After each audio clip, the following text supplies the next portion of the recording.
வள்ளலார் மெய்யியல் உணர்தல் வகுப்பு 45 இணைந்திருக்கும் அனைவருக்கும் வணக்கம். இன்று நாம் பார்க்க இருக்கும் அகவல் வரிகள் மனாதிகட்கரிய மதாதீத வெளியாம் அனாதி சிற்சபை அருட்பெரும் ஜோதி. இந்த வரிகள் தான் பார்க்க இருக்கிறோம். வழக்கம் போல் சிறப்பான உரையை கொடுக்க முனைவர் சுப்பிரமணிய சிவா அவர்கள் நம்மோடு இணைந்திருக்கிறார். இணைந்திருக்கும் அனைவரும் சார்பாக ஐயாவை வரவேற்று உரையை கொடுக்குமாறு கேட்டுக்கொள்கிறேன். நன்றி.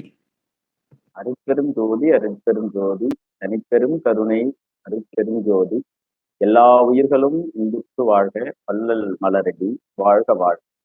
அன்பிற்கினியவர்களே அனைவருக்கும் இன்று வணக்கம்.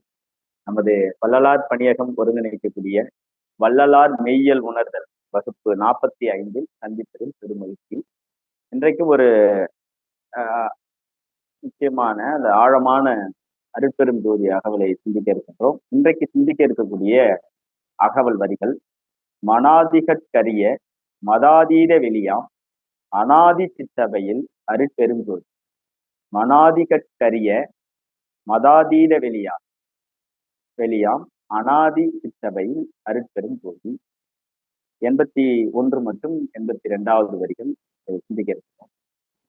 இந்த வரி ரொம்ப முக்கியமான வரி. அதனாலதான் அந்த கேள்வி நேரத்தை நம்ம அடுத்த இதுல தள்ளி வச்சுட்டாங்க. காரணம் கொஞ்சம் சித்தாந்தத்துக்குள்ளேயும் மனம் பற்றிய பல செய்திகளை இதுக்குள்ள நம்ம பார்க்கணும்.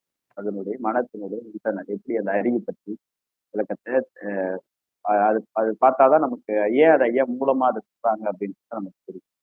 இப்ப நம்ம முதல்ல மனாதிகட்கரிய அப்படின்னு ஒரு வார்த்தையை ஐயா பயன்படுத்தான். அது என்ன மனாதின்னா, மனாதிகட்கரிய மனாதியால் அறியப்படாத அல்லது புரிந்து கொள்ள முடியாத அல்லது அதை கடந்த அப்படின்ற பொருள்ல தான் சொல்றாங்க. இப்ப அது மனாதின்னா என்னன்னு நமக்கு தெரிஞ்சாதான் அதை எப்படி அறிய முடியாததா அப்படின்றத நம்ம பார்க்கணும்.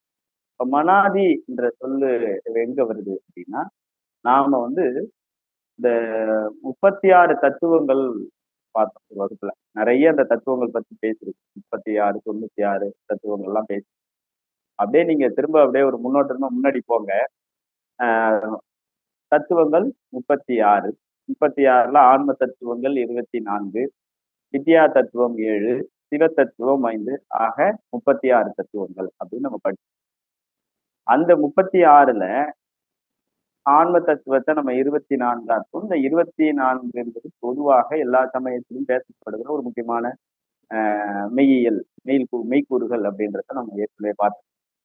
அதுல என்ன பூதங்கள் 5, ஐம்பூதங்கள் 5, ஞானேந்திரம் அறிவிக்கருவிகள் 5, தன்மாத்திரை அதாவது 5 புலன்கள் 5, கண்மேந்திரங்கள் அதாவது தொழிற்கருவிகள் 5, அந்த கரணங்கள் 4 அப்படின்னு படிச்சிருக்கோம். இப்ப ஆக 24 அப்படின்னு பார்த்தோம். இந்த அந்த கரணங்கள் அப்படின்னு சொல்லப்படுறது இருக்குல்ல, அதாவது உட்கருவிகள் அகக்கருவிகள் அப்படின்னு சொல்லப்படுதுல.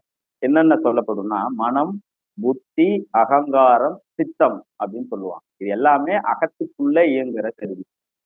ஒன்னொன்னுக்குமே நம்ம பார்த்துருக்கிறோம். பூதங்கள் என்பது நமக்கு வெளியா இருக்கிற நாம இன்னைக்கு பார்க்கிற புறநிலையில இருக்கக்கூடியதை நீங்க இந்த ஐம்பூதங்களை பார்க்கிறோம். ஞானேந்திரங்கள் ஏற்கனவே சொல்லணும். அறிவிக்கருவிகள் செவி, மெய், கண், மூக்கு, நாக்கு, இது எல்லாமே அறிவிக்கருவிகள் நம்ம பார்த்திருக்கிறோம். ஐம்புலன்கள் ஓசை, ஊறு, ஒளி, சுவை, நாற்றம், இதெல்லாம் நம்ம ஐம்புலன்கள் இதுல நம்ம ஏற்கனவே பார்த்திருக்கோம். அதே போல தொழிற்கருவிகள் 5, வாய், கால், கை, அபனம், அதாவது எருவாய், குறி, இது எல்லாமே தொழிற்கருவிகள். ஒவ்வொரு உறுப்புல இது எல்லாமே நமக்குள்ளதான் இருக்குது. நம்ம ஏற்கனவே சொல்லியிருக்கிறோம். இந்த கருவிகள் எல்லாமே நமக்குள்ளதான் இருக்குது. இந்த மாதிரியான கருவிகளை கொண்டு தான் இந்த உடல் அமைக்கப்பட்டிருக்கிறது, வடிவமைக்கப்பட்டிருக்கிறன்ற விஷயம் தான் நமக்கு சொல்ல வரும். இந்த தத்துவத்தை எல்லாமே இதெல்லாம் புறக்கருவிகள் உண்டு, அகக்கருவிகள் உண்டு. இப்ப நாம சொல்றது எல்லாமே புறக்கருவிகள். அகக்கருவிகள் என்பதுதான் அந்த கரணங்கள்னு பேரு. அதாவது அகக்கருவிகள், உட்கருவிகள் அப்படின்னு பேரு. அதுலதான் மனம், புத்தி, சித்தம், அகங்காரம் அப்படியெல்லாம் இதெல்லாம் பார்த்தோம். இதெல்லாம் இந்த 4மே உள்ளுக்குள்ள இயங்குவது, அகத்துக்குள்ள இயங்குவது, இதெல்லாம் சேர்ந்துதான் இந்த உடல் அப்படின்றத நம்ம பார்த்தோம். தத்துவம் எங்கேயும் இல்லை, நமக்குள்ளதான் இருக்கிறதுக்கான காரணம் இதெல்லாம் நிறைய பேசிருக்கு. சரி, இருக்கு. அதுக்கு இப்ப மனாதிக்கு என்ன இருக்குன்னா, இந்த அனந்த கரணங்கள் சொல்லக்கூடிய அகக்கருவிகளை மனாதி அப்படின்னு சொல்லுவாங்க தத்துவத்தை. மனாதி என்றால் அகக்கருவிகளை உள்ளடக்கிய தொகுப்பு அல்லது அகக்கருவிகளை குறிப்பிட சொல்லுக்கு பேரு மனாதின்னு. அப்ப நமக்கு இப்போ நமக்கு புரிஞ்சிருச்சு. இப்ப மனாதி என்றதா குறிப்பா அதுல என்ன மனம். ஏற்கனவே பார்த்த மனம் எங்கே இருக்கிறது என்பதெல்லாம் நம்ம பேசியிருக்கிறோம். அகவொலியில காணொலிகளா முந்தைய காணொலிகளை பாருங்க. இன்னும் நல்லாவே அதுல பேசிருக்கோம், விரிவா பேசியிருக்கோம். இந்த மனம் அதுபோல இந்த உட்கருவிகளால் அறியப்படாத அப்படின்னு அர்த்தம். அப்படின்னா என்ன?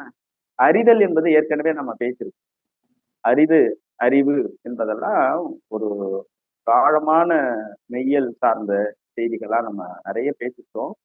இதுல முக்கியமா இந்த மனம் புத்தி இதெல்லாம் பேசும்போது நாம ஏற்கனவே பார்த்தோம். இந்த ஐம்புலன்கள் வழியாக புறக்கருவிகள் வழியாக நமக்கு உணரக்கூடிய அந்த உணர்வு இருக்கு. அந்த உணர்வை தேக்கி வச்சுக்கிட்டு இருக்கிற ஒரு சேமிப்பு கடனாகத்தான் மனம்ன்ற அகக்கருவி. அந்த அகக்கருவி ஒன்றை பற்றும். அதாவது ஒரு எப்படி சொல்ல, இப்ப கண்ணு பாத்தீங்கன்னா கண்ணுக்கு நல்லதா கெட்டதாலாம் தெரியாது. கண்ணு பார்க்கும், அவ்வளவுதான். அதனுடைய வேலை அதுதான். எதை பார்க்கணும் எதை பார்க்க கூடாதுன்றது மனம் தான் முடிவு பண்ணும். எதை கேட்கணும், காது என்பது கேட்பதற்கு தான், அந்த அறிவை பெறுவதற்குன்னு ஒரு புலம் இருக்குது நமக்கு, அதுதான். ஆனா அது நல்லதை கேட்குதா கெட்டதை கேட்குதான்றது காதுக்கு அதுக்கு தெரிய வாய்ப்பு இல்லை, தெரியாது. அப்ப இது நல்லதுதான் கேட்குது, நல்லதை தான் கேட்கணும், கெட்டதை கேட்கக்கூடாது அப்படின்றத எது முடிவு பண்ணுதுன்னா அகக்கருவிகள் தான் முடிவு.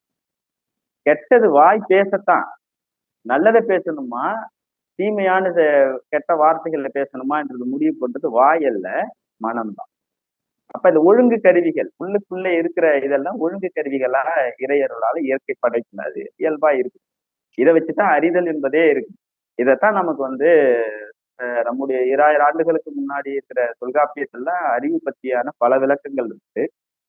ஆனால் இப்ப இந்த இடத்துல மனம், புத்தி, சித்தம், அகங்காரம் அகங்காரம் இந்த நான்கும் என்ன வேலை செய்யுது? ஏற்கனவே சொன்னேன், ஐம்புலன்களால் ஏற்பட்ட அந்த அனுபவத்தை சேமிச்சு வச்சுக்கிட்டு அதை சேமிச்சு வைக்கிற கலனா மனம் இருக்குது. அடுத்தது புத்தி அப்படின்னு இருக்கு. எடுத்த உடனே கேட்போம், உனக்கு புத்தி இருக்குதா அப்படின்னு கேட்போம். உனக்கு அதாவது ஒரு பதட்டமான சூழல், ஒரு அநீதி நடக்கும்போது உனக்கு மனசாட்சி இருக்குதான்னு கேட்போம். மனசாட்சி இருக்குதா அப்படின்னு கேட்போம். அதே நேரத்துல ஏதாவது ஒரு அநீதி, ஏதாவது ஒரு தவறு செஞ்சிட்டோம்னா உனக்கு புத்தி இருக்குதான்னு கேட்போம். இப்ப இதுல இருந்து உங்களுக்கு வித்தியாசம் தெரியும். மனம் வேற, புத்தி வேற. இப்ப மனம் என்பதை நம்ம எதை எதை கொண்டு நம்ம பாக்குறோம், அப்படி எதை கொண்டு நம்ம பேசுறோம் அப்படின்னா இந்த உணர்வுகளை உள்வாங்கி இருக்கிற ஒரு விஷயமா அதை நம்ம பார்க்கணும். புத்தின்றது எது சரி எது தப்பு என்ற விஷயத்தை பிரிச்செடுக்கிறதுக்கு பேர் புத்தி. அடுத்தது அகங்காரம், நான் என்ற அந்த உறுதித்தன்மை. அகங்காரம்ன்றது நல்லது இருக்கு கெட்டது இருக்கு. நல்லதை செஞ்சே முடிப்பேன்றது அகங்காரம், உறுதித்தன்மை தான் அதுக்கு பேர். இதை செஞ்சு முடிக்கிற என்னால் முடியும் அப்படின்ற அந்த கான்பிடென்ஸ் சொல்லுவாங்க, அந்த உறுதித்தன்மை, அதுதான். அடுத்தது சித்தம்.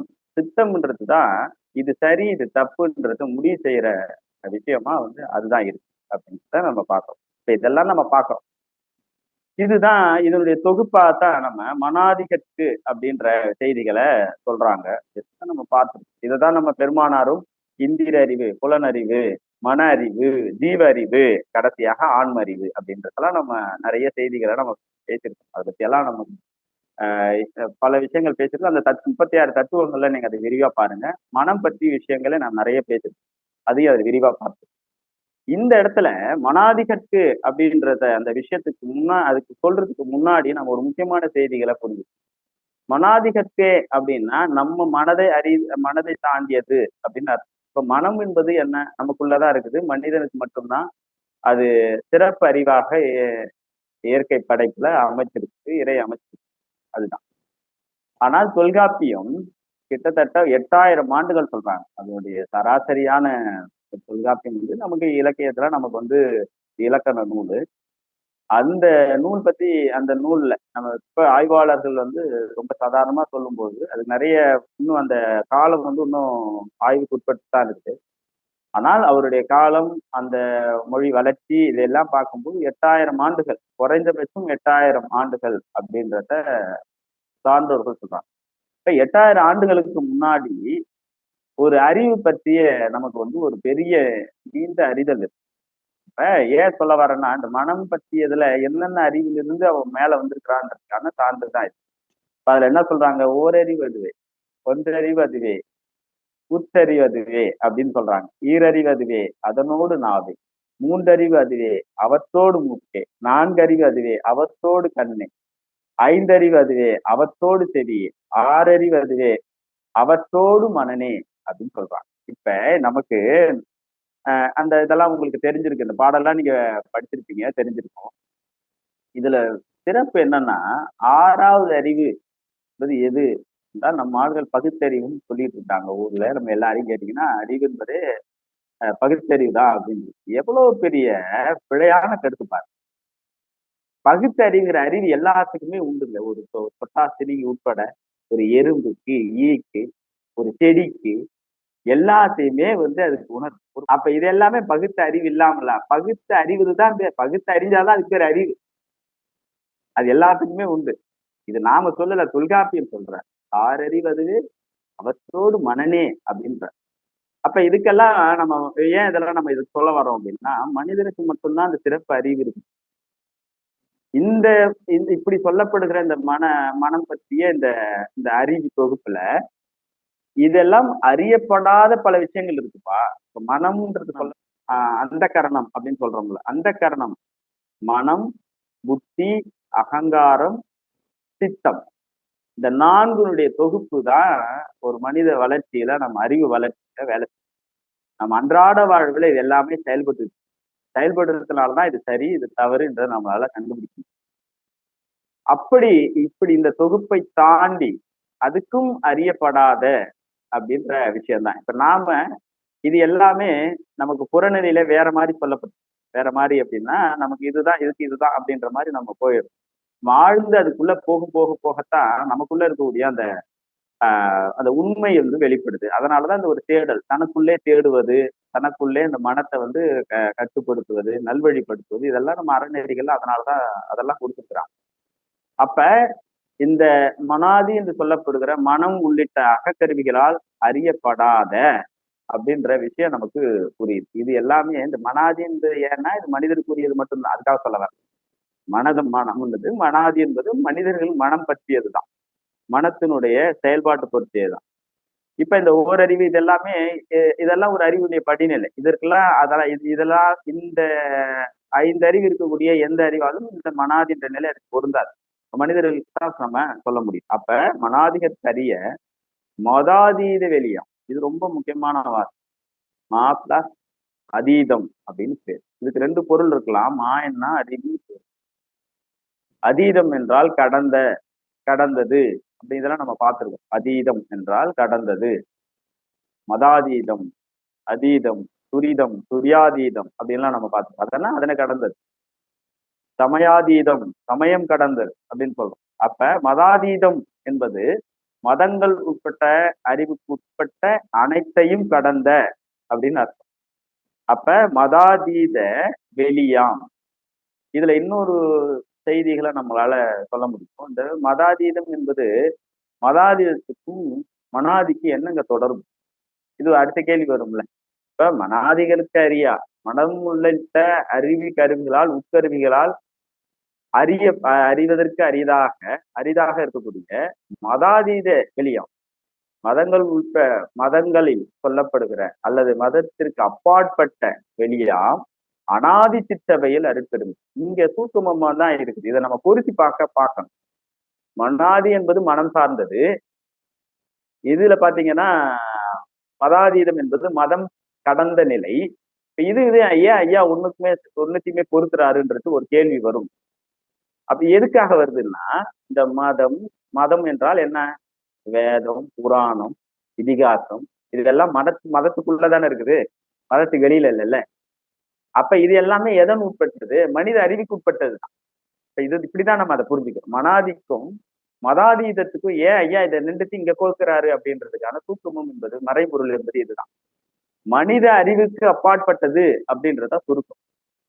ஆனால் மனித அறிவு மதத்தோடு நின்றுதா அப்படின்னா இல்ல. உண்மை அது இல்ல. அப்ப என்னன்னா மனித மனம் அதை கடந்த ஒரு தொலைவுக்கு போக வேண்டியது இருக்குது. அப்படி போகும்போது அனாதி சிற்றபையில் அருட்பெரும் ஜோதி. அனாதி என்றால் நீங்க ஏற்கனவே நம்ம நிறைய பார்த்துக்கிறோம். அனாதி என்றால் எப்பொழுதும் அதுக்கு தோற்றமும் இருக்காது, அழிவும் இருக்காது. அப்ப நிலையாக இருப்பது, என்றும் இருப்பது, நித்திய பொருள் அப்படின்னு சொல்லக்கூடியது அனாதி அப்படின்னு அர்த்தம். அப்ப அந்த அனாதியாக இருக்கக்கூடிய ஆதி காலத்திலிருந்து தொடர்ந்து இருக்கக்கூடிய அந்த மெய்ப்பொருளாக இருக்கக்கூடிய சிற்றபையில் விளங்கக்கூடிய அருட்பெரும் ஜோதி அப்படின்றது பெருமானார் இந்த இதுல சுத்தமா சொல்றாங்க. இப்ப நாம இதுல எப்படி அதை புரிஞ்சுக்கணும் அப்படின்னா, இப்ப ஏற்கனவே சொன்னது போல மனித கற்பனைக்கு எட்டாத அப்படின்ற பொருள்ல நம்ம புரிஞ்சுக்கணும்.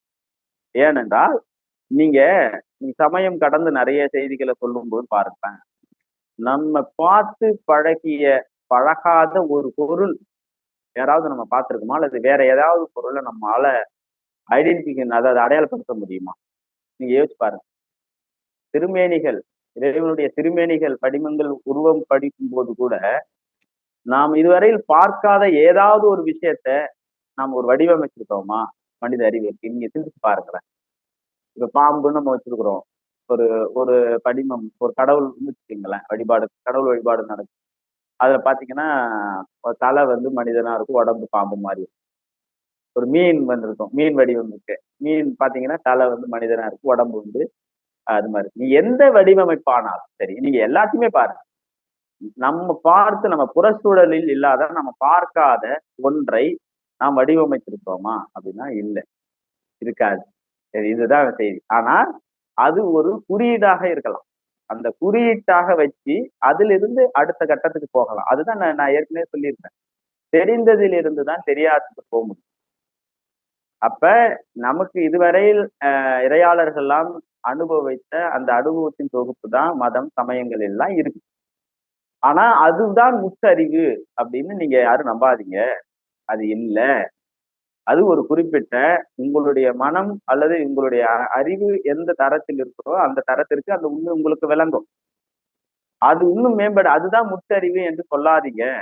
ஏற்கனவே சொல்லதுதான். இப்ப வேதம் என்றால் அதை நீங்க வேதத்தை நீங்க கொஸ்டினே பண்ணக்கூடாது. வைதிகத்தை பொறுத்தவரையில் வைதிக மதத்தில் நீங்க கொஸ்டின் பண்ண முடியாது. வேதத்தை கேள்வி கேட்கக்கூடாது. இது பெரிய பிழை. இதுக்கு மாற்று நம்ம நம்ம யாரு? நம்ம தமிழருடைய மெய்யியல். அது வேற. எப்பொருள் யார் யார் வாய் கேட்பினும் அப்பொருள் மெய்ப்பொருள் காண்பது அறிவு. இதான் நம்ம மெய். நீ நீ சொன்னால ஏத்துக்கணும்னு அவசியம் இல்லப்பா.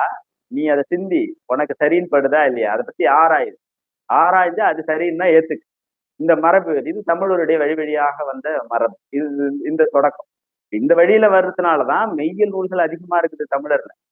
வேற எந்த இனத்திற்கும் வேற எவ்வளவு பெரிய விஷயத்துக்கும் இல்லாத ஒரு ஒரு ஒரு ஆழமான மெய்யியல் சார்ந்த எல்லா இடத்துலயுமே சரி, சித்தாந்தம் சமயத்தில் கூட, மதத்திலும் கூட நமக்கு அந்த லெவல் சொல்லுவோம்ல, ஒரு பிலாசபிக்கல் லெவல் சொல்லுவோம்ல, அந்த தரம் அதாவது சார்ந்திராத அதிலே டிபேட் பண்ணக்கூடிய அறிவாற்றல் நம்ம நம்ம இலக்கியத்துல அது குறிப்பாக தமிழ்ல இருக்குது அப்படின்றது ரொம்ப முக்கியமான செய்தி. அதுதான் சித்தாந்தம் பற்றி. சித்தாந்தம் என்பது இதனுடைய ஒரு மனித வளர்ச்சியில ஒரு முக்கியமான கட்டம். இதுதான் இதெல்லாம் தான் இதோட முற்று என்று சொல்லும் போதுதான் பெருமானார் வராரு 19ஆம் நூற்றாண்டுல. இல்ல, இதெல்லாம் தொடக்கம், இதெல்லாம் முடிந்த முடிவில்ல, முற்றறிவு அது இல்ல, அதை தாண்டி இன்னொரு பெருநிலை இருக்கு அப்படின்றத ஒரு மெய்யெல்லாம் நிறுவரா. அதுதான் சுத்த சன்மார்க்க நெறி. அப்ப நமக்கு இதுல இருந்து நமக்கு ஒரு செய்தி ரொம்ப விளங்குது. ஒன்று, மனாதி என்றால் மனத்தால் அறிய முடியாத, உட்கருவிகளால் அப்பாற்பட்ட அறிய முடியாத. அதே போல் மதாதீதம் மதங்கள் கடந்த, இதுவரையில் சொல்லப்பட்ட புராணங்கள், இதிகாசங்கள், இதெல்லாம் சொல்லப்பட்ட மெய்க்கு அப்பாற்பட்டு அதையெல்லாம் கடந்து அனாதியாக ஆதி நிலையிலிருந்து இதற்கெல்லாம் வழங்கப்பட்ட, இதற்கெல்லாம் மூலமாக இருக்கிற சிற்றபையில் அருள் புரிகிற அருட்பெரும் ஜோதி அப்படின்றதுதான் பெருமானார் இந்த இந்த அகவல் இருந்து சொல்லக்கூடிய செய்திங்கய்யா. இதுல ஏதாவது ஐயங்கள் இருந்துச்சுன்னா கேளுங்க, நம்ம அடுத்தது அதை பேசலாம். அல்ல. நன்றிங்க ஐயா. சிறப்பு.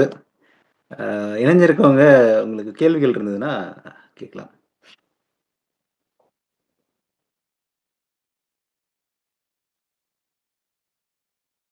ஒரு கேள்வி. இப்ப திருமந்திரத்துல அ பார்த்த பாடல் வந்து "ஒன்றறிவது ஓரறியவே உற்றறிவே" அந்த பாட்ட பார்த்தோம். அதே மாரி அ திருமந்திரத்துல இன்னொரு பாட்டுல வந்து அ இதுல "ஓரறிவு அதுவே உற்றறிவு உற்றறிவு அதுவே" அப்படிங்கிறத வந்து அ இன்னொரு இடத்துல "உற்றறிவு ஐந்தும் உணர்ந்தறிவு ஆறேழும் கற்றறிவு எட்டும் கலந்தறிவு ஒன்பதும் பற்றிய பத்தும் பலவகை நாழிகை அற்றது அழியாது அழிகின்றவாறே" அப்படின்ட்டு ஒரு பாட்டுலயும் சொல்லியிருக்கு. உற்றறிவு ஐந்தும்னு இருக்கு ஒரு இடத்துல. இதுல ஒரு இடத்துல வந்து "ஓரறிவு அதுவே உற்றறிவது அதுவே" அப்படிங்கிறது வருது. அத எப்படி ஒரு இடத்துல சொல்றாரு, ஒரு இடத்துல ஐந்தறிவு சொல்றாரு. எப்படிங்கிறது தான். அதான். இப்ப இந்த உத்தறிவுன்றது வந்து நீங்க ஏற்கனவே சொன்னது போல, இந்த 5 அறிவு என்பது ஒரு தொகுப்பா சொல்லுவான். இப்ப ஐயா இந்திய இந்திர ஒழுக்கம் அல்லது இந்திரிய அறிவு அப்படின்னு சொல்லுவாங்க. இந்திரிய அறிவுன்னா இந்த 5 அறிவு தான் சொல்லுவாங்க. மன அறிவு அப்படின்றது ஒரே அடியா சொல்லு. இப்ப நம்ம ஒண்ணா அது நம்ம கிட்டத்தட்ட 8000 ஆண்டுகளுக்கு முன்னாடி ஒவ்வொரு அறிவை டிஃபைன் பண்றாங்க. ஒண்ணு ஒரு அறிவுனா என்ன, இது என்ன, இதெல்லாம் ஒண்ணா டிஃபைன் பண்றாங்க. ஆனா இதுல உத்தறிதல் என்பாலே அது எல்லாம் இந்த ஐந்தும் அப்படின்றத அடக்கம். ஏன்னா எல்லாமே புலன்கள் சார்ந்தது. இந்த புலன் அறிவு என்பதை நம்ம மொத்தமா சொல்லுவாங்க. அறிவுன்னா 5 அறிவை வந்து புலனறிவு, உற்றறிவு அப்படின்றத சொல்லுவாங்க. இப்ப இத 6வது அறிவுன்றத தான் நம்ம வந்து அடுத்தது சொல்லுவோம். இப்ப பெருமானுட்ட இது வள்ளலாரே அதான் சொல்றாரு. ஒவ்வொரு அறிவு, ஓரறிவு, ஈரறிவு, மூவறிவு, 4 அறிவு, 5 அறிவு அப்படின்லாம் ஐயா சொல்லல. என்ன சொல்றாங்கன்னா, இந்திரிய அறிவு அப்படின்றார். இந்திரிய அறிவுன்னா நீங்க 5ம் கலந்த அறிவுக்கு பேரு. இந்த 5ஐயும் உள்ளடக்கிய அறிவுக்கு பேரு அப்படின்னு அர்த்தம். அப்ப உற்றறிவு 5 அப்படின்றது வந்து உற்றறிதல்னா உற்று உணர்தல் அப்படின்றதுல இருந்து தான் வருது. இப்ப இந்த புலன்கள் 5ஆலும் உணரப்படக்கூடிய அறிவுக்கு பேரு அது. அது வந்து சுருக்கமா மெய்யியல் சொற்களை அப்படி ஒரு சுருக்கமா சொல்லக்கூடிய பழக்கம் வந்து சித்தர்களுக்கு உண்டு. சித்த மரபுல அது உண்டு. எளிமையா சொல்லிட்டு. அந்த அடிப்படையில தான் அந்த உற்றறிவு அப்படின்றத உற்றறிவு 5 அப்படின்னு திருமந்திரத்துல குறிப்பிட்டிருக்கலாம். இதுதான் நான் பார்த்த வரையில சொல்லக்கூடிய செய்தி. ஏன்னா 6வது அறிவு என்பதை நம்ம மனம்ன்றதை நம்ம அடுத்த கட்டத்துக்கு நகர்த்தோம். அதுதாங்க. நல்லது. நீங்க உற்றறிவுன்னா ஆனா ஒண்ணு அதுல ஒண்ணு உணர்ந்தறிவு உற்றறிவு ஆறும் இல்ல உணர்ந்தறிவு ஆறும் அப்படின்னு சொல்லியிருக்கிற அதுல திருமந்திரத்துல சொல்லியிருக்கிறதும், இப்ப இங்க நம்ம பார்க்கக்கூடிய இந்த மனம்ங்கிறது வந்து மனம் இருந்தா தான் உணர முடியுமா? ஏன்னா, இப்ப ஒரு எல்லா உயிரினங்களுக்கும் அந்த உணர்ச்சி இருக்குங்கிற ஒரு கருத்து இருக்குல்ல. ஒரு மரமா இருந்தாலும் அதுக்கு வந்து ஒரு உணர்ச்சி இருக்கு அப்படிங்கிற ஒரு இது இருக்குல்ல. உணர்ச்சி இருக்கு. உணர்வு இருக்கும். ஆனா மனம் இருக்காது. மனம் இல்ல. மனிதனுக்கு மட்டும்தான் இருக்குது. மனிதனுடைய பிற சின்ன அதாவது அதுக்கு ரெலவெண்டா இருக்கக்கூடிய சில குரங்கினத்திற்கும் அந்த அறிவு இருக்குதாகவும் இப்ப இன்னைக்கு ஆய்வுகளை கண்டுபிடிச்சு வர்றாங்க. அப்ப கூட ம். இதுல கூட நீங்க அந்த கடைசியா சொல்லும்போது மக்கள் தாமே ஆறு அறிவினரே பிறவும் உளவே அப்படின்றாரு. பிறவும் உழவன்னா என்ன அர்த்தம்? இன்னொன்னு இருக்குதுன்னு அர்த்தம். இப்ப பாருங்க அந்த அந்த வாசகத்திலே நீங்க ஒண்ணா சொல்லுவாங்க. எது எதெல்லாம் ஓரறிவு, ஈரறிவுன்னு தொல்காப்பியம் அப்படியே பிரிச்சு பிரிச்சு சொல்லும். புல்லும் மரணும் ஓர் அறிவினவே பிறவும் உளவே அக்கிளை பிறப்பே. அப்படின்னா என்ன அர்த்தம்னா புல்லு, மரம் இதெல்லாம் ஒரு அறிவு. எடுத்துக்காட்டு சும்மா ஒரு எக்ஸாம்பிள் சொல்றாரு. இது பிறவும் உளவே. இது மாதிரி இப்ப இங்க என்னன்னா புல்லும் மரம் அப்படின்னாதால புல்லும் மரத்துக்கு மட்டும்தான் இருக்கு நம்ம நினைச்ச கூடாது. செடி, தாவர வகை இதுக்கு எல்லாமே சேர்த்துதான் அப்படின்றது தான் அப்படி பொருள். அப்படிதான் வந்து இந்த மக்கள் தாமே ஆறு அறிவினரே பிறவும் உளவே அக்கிளை பிறப்பே அப்படின்றாங்க. இது ஒரு ஆய்வுக்கு உட்பட்டது. இது நம்ம இது இன்னொரு நேரம் இருக்கிறப்ப இதை நம்ம விரிவா பேசலாம். நீங்க இந்த உணர்தல் அப்படின்றத வந்து இன்னைக்கு புறநிலையில பேசக்கூடிய வந்து அறிவியல் வந்து வேற. தத்துவத்துல பேசக்கூடிய அறிவு என்பது வேறு. இப்ப இதே அறிவு தான் இது வந்து பொது ஃபார்மெட், அதாவது காமன் ஃபார்மெட்னு சொல்லுவோம்ல. இந்த 6 அறிவு என்பது காமன், பொது நிலையில இருந்து பேசப்படுது. தத்துவத்துல சொல்லும்போது அது இன்னும் பிரியுது. அகக்கருவிகள்னாலே இப்ப நீங்க பிசிக்கலா பாத்தீங்கன்னா ஒண்ணுதான், மனம் மட்டும்தான் நம்ம பேசுறோம். ஆனா சித்தாந்தத்துல பேசும்போது மனம், புத்தி, அகங்காரம், சித்தம் அப்படின்னு பேசுறோம். இப்ப 4 பிரிவுகளா உள்ளடக்குது. இதுவே நீங்க தத்துவத்துக்கு இன்னும் உள்ள போய் அந்த யோக முறையில சொல்லும் பொழுது அதோட மனம் வந்து அதனுடைய இன்னொரு டைமென்ஷன்ல காமிக்கும். அது மாதிரியேதான் திருமூலர் வந்து அப்படியான வாய்ப்புகளை தான் சொல்ல முடியும் அப்படின்றது நான் நினைக்கிறேன். நல்லது ஐயா, நன்றி. நல்லதுங்க. சிறப்பான கேள்வி. இப்போ அடுத்து என்கிட்ட அதை சார்ந்தே ஒரு கேள்வி இருக்கு. ஏன்னா, இப்போ இந்த மற்ற உயிரினங்களுக்கும், மனிதர்களுக்கும் உள்ள வேறுபாடு சார்ந்த ஒரு இது. இப்ப மற்ற உயிரினங்கள் நம்மள போலவே வந்து சூழல்களை உணர்ந்து கொள்ளும். பாசங்கள் இருக்குது. அதுக்கு அந்த குழந்தைங்கள பார்த்துக்கிற அ சிங்கம், புலி எதுக்குமே இந்த மாமிசம் உண்ணக்கூடிய இதுகள கூட வந்து மனிதர்கள் வளர்த்த மனிதர்களை வந்து ரொம்ப பாசமா பார்க்கறது, அந்த இதெல்லாம் நம்ம காணொளிகள்லாம் பார்க்குறோம். அது வழியா இப்ப நம்ம புரிஞ்சுட்டு வந்துட்டுருக்கோம். அப்போ அந்த பாசம், பரிவு அந்த உணர்வுகளும், மனசாட்சிங்கிறது நம்ம இங்க பேசுனதும், இங்க நம்ம பேசுனோம் இல்லையா? அந்த மனசாட்சி இருக்கா? அந்த வேறுபாடு என்ன அப்படிங்கிறது எல்லாமே வந்து ஒரே மாதிரி இருக்குது. ஆனா, அந்த வேறுபாடு என்ன அப்படிங்கிறது ஏன்னா மனிதர்களுக்கு தான் அந்த உணரக்கூடியது இருக்கு. இப்போ அப்போ அப்போ வந்து கொஞ்சம் உட்காந்து அது பொறுமையா இருந்ததுன்னா, சிங்கம், புலி ஆகட்டும், குரங்காகட்டும் இந்த மனிதர்கள் மாரியே வந்து பேசி, சிந்திச்சு அது வந்து மதாதீதத்த கடந்து இருக்கக்கூடிய இதை புரிந்து கொள்ள முடியுமா? அப்படிங்கிற ஒரு இது. ஏன்னா மனிதர்கள் மாதிரி அது நெறைய விஷயங்கள் வந்து மனிதர்களுக்கு இல்லாத மனசாட்சி கூட விலங்குகளுக்கு இருக்கிறத நம்ம காணொளிகள் வழியா பார்க்குறோம் நம்ப. அ அந்த வேறுபாடு என்ன அப்படிங்கிறது, இது வழியா நம்ம வள்ளலார் இது வழியா ஏதாச்சும் அந்த மனசாட்சிக்கும், இதுக்கும் வேறுபாடு ஏதாச்சும் இருக்குதா அப்படின்னு புரிஞ்சுக்க விரும்புறேங்கய்யா. அந்த சார்ந்த நீங்க எப்படி பார்க்குறீங்கன்னு சொல்லுங்க. அதான் இப்ப இந்த விஷயத்தை பொறுத்த வரையில இந்த தொல்காப்பியத்திலே சில இது வருது. மாவும் மாக்களும் ஐந்தறிவினதே பிறவும் உளவே அக்கிளை பிறப்பே அப்படின்னு. ஒரு ஆய்வாளருக்கு சில பேர் அதை சொல்லுவோம், மாக்கள்னா மக்களை பிடிப்பது அப்படின்னு சொல்லுவாங்க. மா என்றால் விலங்கு, விலங்குகளும், மாக்களும்னா நம்ம மக்களையே அது பிடிக்குது. மக்களுக்குள்ள ஐந்தறிவு இருக்கிற ஆட்களும் இருக்குதான் செய்யுது அப்படின்ற மாதிரி ஆய்வாளர்கள் சொல்லுவாங்க. அறிஞர்கள் சொல்லக்கூடிய செய்திதான். என்னன்னா இப்ப அந்த அனுபவம் வந்து அந்த அந்த அறிவு விளக்கம் தான். நம்ம இப்ப எப்படி மெய்யியல் சார்ந்து நம்ம எப்படி சொல்லுவோம் அப்படின்னா, அந்த 5 புலன்கள், 5 அறிவு இருக்கக்கூடிய நிறைவு பெற்ற உயிரினங்களே அதில் மேம்பட்ட சில நிலைக்கு அடையுது. அதான் நீங்க சொல்றது எல்லாமே அதுதான். இப்போ ஒரு சிங்கம் வந்து ரொம்ப நாள் கழிச்சு ஒருத்தவரை பாக்குறாங்க. ஒரு ஒரு வளர்ப்பு வச்சு ஒரு 40 ஆண்டுகள் 20 ஆண்டுகள் நினைக்கிறேன், 22 ஆண்டுகள் கழிச்சு வளர்த்தவர் வந்த உடனே அது மேல ரொம்ப அன்பு. அது அது அது போய் பாஞ்சு அது வந்து முத்தமிடுது காட்சிகள்லாம் நம்ம பார்க்கணும். இப்ப இது எல்லாமே இதுல ஒரு சில இடங்களுக்கு வந்து இந்த மாதிரிக்கு வாய்ப்பு இருக்குதுன்னு தொல்காப்பியத்திலே சொல்றாங்க. விலங்குன்னு குறிப்பிட்டு சொல்லல, மாந்தரும் அதற்கு இணையாக பிறவும் இருக்குது அப்படின்னா மாந்தரன் ஒண்ணுதானே இருக்கணும். நீங்க பாருங்களேன், மாந்த இனம் ஒண்ணுதானே. மனிதர்களை வெவ்வேறு அப்படின்னா இல்ல, மனிதன் இனம்க்கு ஒண்ணுதான். இப்ப மாந்தரும் மக்களும் அதனோடு பிறவும் உளவேன்றாங்க. இப்ப இதுல நீங்க குரங்குகளுக்கு சில விஷயங்கள் இது பொருந்தும். குரங்குகள், யானை சம்பந்தமா யானைக்கு கூட சில விஷயங்கள் இதெல்லாம் பொருந்தும். இப்ப நமக்கு இருக்கக்கூடிய எல்லா ஆட்டிடியூட்ஸுமே யானைக்கு பொருந்தும். யானைக்கு மிகுந்த ஞாபக சக்தி இருக்கும். நீங்க எது செஞ்சாலும் அதை அப்படியே ஞாபகம் வச்சு அது திரும்ப அந்த நன்றி உணர்ச்சி இருக்கிறது. இப்ப நம்ம அந்த நிகழ்காலத்துல நிறைய பார்க்க முடியும். இப்ப இது எல்லாமே வந்து இந்த அறிவினுடைய அந்த 5 அறிவை நிறைவுபடுத்தக்கூடிய ஒரு ஒரு லெவல் தானே தவிர, அதுக்கு வந்து ஒரு மனம் என்ற கருவிகள் வந்து அபிஷியலா நம்ம பார்க்கறப்ப இல்லை. ஆனா இந்த 5 அறிவு நிறைவு பெறும்போது சில உயர்வு தாழ்வு அதுக்குள்ள விளங்குது.